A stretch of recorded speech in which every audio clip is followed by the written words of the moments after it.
An expansion is coming to Whitworth's nursing program. Everything you need to know about it coming up. And tonight we are getting an update on a survivor from a car crash in Bonner County that left 12 people injured. The update on his condition coming up. Warm and sunny weather will continue into the weekend with highs in the 80s, but I am tracking the potential for increased wind on Saturday.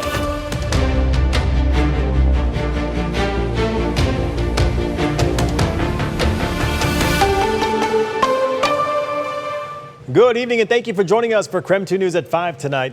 I'm Mark Hanrahan. We start with some breaking news. A fire in Okanagan County prompting level 3 go now evacuations. The evacuations are for an area north of 23227 State Route 20 near the intersection of B and O Road North. There are also level 2 get ready evacuations in place. Here's a look at that map. They were issued just a couple of hours ago because of that wildfire moving north. The Okanagan County Emergency Management will continue to monitor the situation and provide updates as they become available, and we will be sure to pass any updates along to you. In other news, earlier today, a motorcyclist was killed in a crash at Mission Avenue and Hamilton Street at that intersection. According to Spokane Police, officers responded to reports of that crash just before 10 a.m. SPD says the motorcyclist was taken to the hospital, but despite life-saving measures from medics, that motorcyclist died from his injuries at the hospital. They add that the other driver was cooperative and stayed at the scene. The crash is still under investigation tonight. One local mom sharing her story after her son was airlifted from a crash site in Bonner County while on a trip with a summer program. KREM 2's Caitlin Galloway sat down with them today and brings us more. It's the phone call every parent fears. I didn't know who it was. I almost didn't answer. But then they told me that my son's been in an accident. I have two sons. So I was like, well, who are you talking about? Anita Mathis says her 12-year-old son, Siler, was participating in a summer program through the Kalispel tribe. Siler says he was asleep in the back of a 12-passenger van when it collided with another vehicle on Highway 95. I just remember me waking up to everybody with blood on their face. And I fell back asleep and I woke up on the ground and then they lifted me up and I was in a helicopter. Anita immediately headed to Sandpoint where she was told Siler was being taken. I didn't know what to expect. I didn't know what was wrong. I didn't know how bad it was. And then when I get to Sandpoint, they didn't know where he was. He wasn't in Sandpoint. They're like, he's either in Coeur d'Alene or Spokane. And so we pretty much had to find him. My husband called dispatch and they told him he was at Sacred Heart. Siler had a large gash on his forehead, but the MRI came back clear, and he was discharged less than 24 hours later with nearly 20 stitches and a concussion. His mom says the concussion has slowed down his summer plans a little, but he's recovered pretty quickly. It took 4 days to make me feel like I was good. While Anita is incredibly grateful it wasn't worse, it's something she likely won't be able to forget. Immediately, I thought something was seriously wrong. And, nobody could tell me what was wrong. It's unexplainable. I can't, it's just fear. Because my boys are my life. In Cusick, Caitlin Galloway, KREM 2 News. All right, let's talk weather, shall we? Meteorologist Michelle Boss joining us from the Outdoor Weather Center. Michelle, no more red flag warning today, but we still kind of have this fire weather lingering around.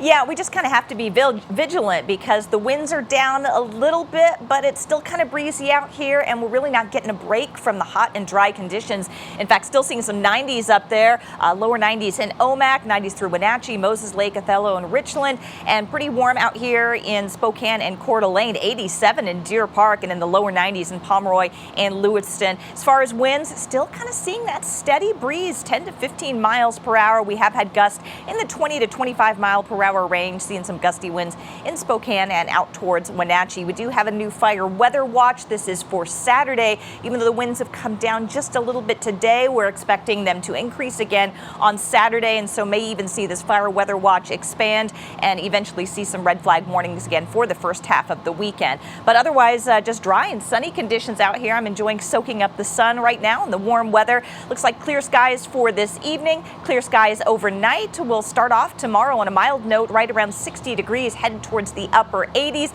No 90s this weekend, but still pretty warm. We'll get a brief break with lower 80s on Sunday, but I think 90s are going to return for next week. All right, sounds good, Michelle. We'll check back in with you later in the broadcast tonight.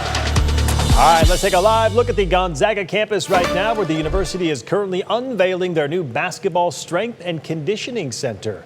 We'll have more details about that new facility coming up later in our programming tonight. So tune in to KREM 2 News at 6 o'clock if you'd like to learn more. A Washington father honoring his daughter's memory by finishing the dream car she never got the chance to complete. John Scheidemann has worked on cars for more than 20 years. His daughter Torrance shared that passion for cars and started to build her own 2016 Volkswagen GTI before she died by suicide this past spring. Now her parents are bringing that car from Alaska to Washington to finish the build in her honor. When John shared their story online, their response was immediate, with mechanics, shops, and car enthusiasts offering parts and labor and support to help keep Torrance's dream alive. Surprised, but not surprised, because usually the car community does a lot of stuff together for each other. So that was why I reached out there, just because I know there's shops and stuff like that that could possibly help, and the undertaking of what we want to do is going to be a lot, but for us it's worth it. The family expects the car to arrive in Spokane within the next few weeks. They plan to document the restoration, partner with local businesses, add a memorial to Torrance inside the car, and eventually take it to car shows across the inland Northwest to keep her legacy alive. John says he hopes Torrance's story reminds families to check in on the people they love. A major bridge project in Spokane Valley getting a financial boost, with city leaders saying the investment will help improve traffic flow and safety for years to come. KREM 2's Christian Garza shares us what the funding means for drivers and when they can expect to see changes. The question isn't just why build new bridges, it's why now. City leaders say the answer comes down to preparing for a community that continues to change. An interchange untouched for 60 years is finally getting an update. So we're looking for ways to build a project with the smallest amount of public impact, but there will be some. Robert Blagan, the Public Works Director for Spokane Valley, says they recently received a federal grant of close to $21 million, bringing them just under $10 million of their target budget. We won't be waiting. We're still going to be moving while we look for more state grants and figure out what additional city funds we can put towards the project. The Sullivan and Trent Interchange project will include widening the roadway by replacing both bridges for the railway and State Route 290, adding 2 new roundabouts, as well as adding a new sidewalk.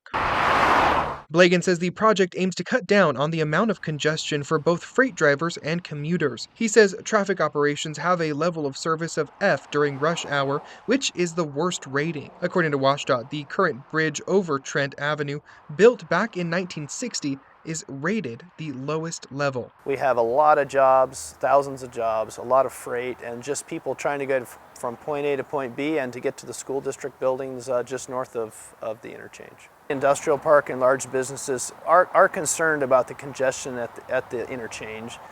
And so everyone I've talked to has been excited that there's funding for a way to fix the problem into the future. These recent federal funds were championed by Spokane Valley's federal delegation, which included bipartisan support from Congressman Michael Baumgartner and Washington Senators Patty Murray and Maria Cantwell. Construction is expected to begin once funding is fully secured. When those improvements are finally here, sometimes it's tough to deal with the few weeks or the few months that we're working on them, but we just hope everyone will be patient and they can enjoy that improvement for the next 20 years when it's done.